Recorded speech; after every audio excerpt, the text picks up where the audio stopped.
What's up guys, it's me your Jimmy Geek. So here's my essential phone PH-1. Let's check the specs and then the phone everything in the CPU-Z. Yeah, I mean CPU-Z. Come on, CPU-Z. Okay, this is a Snapdragon 835 processor with 2.46 GHz. It's a 8-core 2 cluster. Cryo 280 is boring.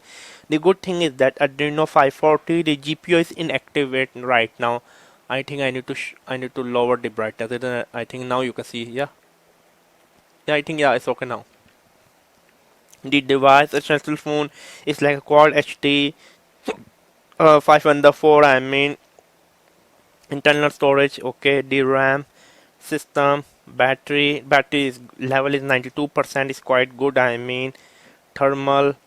I mean the CPU is not displayed the thermal for the essential phone. To be honest with you, I don't know why you need to root the phone to display the thermal.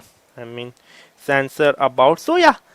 This was the CPU-Z for the essential phone PH-1. Again, it was me, Jimmy Geek. You want to support my channel if you want me to create such content, then do not forget to support me. Okay, check out the links in the description box below. Bye.